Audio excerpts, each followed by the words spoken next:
I tailed the dame who called the shots on the hit job to a large Italian port.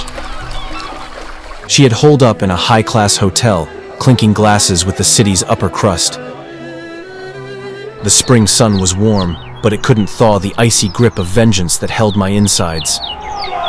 Then the street was swallowed by a throng of people. I scanned the flags, trying to decipher the strange symbols. They were the kind that promised trouble, the kind that made you wish you were elsewhere. And there she was in the thick of it, charisma radiating like a siren's call. Then, standing on a makeshift stage, she began talking about some cockeyed notion of a master race. Her words slithered through the crowd like a viper on the hunt. I spent that night tossing plans around like whiskey in an unsteady hand. Later, I spotted a face in the distance that tugged at the edges of a memory. It was the casino owner, looking as jittery as a cat in a room full of rocking chairs. I slinked onto a bench, hidden in the shadows like a guilty conscience. Then I saw it, a quick signal with his hand that meant more than 1,000 words. A tall man sauntered out of the shadows, moving with the grim purpose of a hangman bound for the gallows. He slid into the seat next to him without so much as a nod, and started delivering the headlines in a voice as smooth and hard as a pistol. With a shiver, I realized they knew who ordered the hit. Next morning, I woke up with a head full of bad ideas. The kind that get you shot before lunch.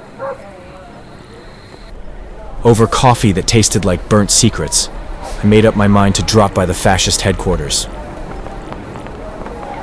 They were holed up at the bottom of town, where the streets got narrower and the shadows got longer.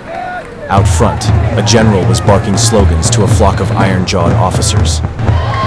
He ended his speech with a grand finale. I decided to stick to him like a shadow with a grudge. Later that day, I saw him flanked by a team of soldiers. The soldiers cut through the streets like blades looking for flesh. They struck the muscle first. Then they moved on to the bosses. Some were cornered like rats and put down just as fast. A few others slipped into the dark. The captain looked over his men, eyes cold but voice steady. Fascists gutting gangsters. Who would have figured? The world was coming apart at the seams, and the stitches were snapping fast. Next day, the papers kept their mouths shut. Not a whisper about the slaughter. The survivors slinked through the wreckage with itchy trigger fingers. Across the map, the mafia families were waking up to the threat. And at the black heart of it all, the casino king, barking orders like a mad dog. That's when the pieces clicked. They'd snuffed out his girl to light the fuse on this war. And that meant he had to go. The city was already choking on smoke and blame. Let the fascists take the fall. I borrowed a piece from a friend. A nickel-plated whisper with a bad attitude. I knew he haunted a church, the kind of holy joint that smells like old wood and older sins.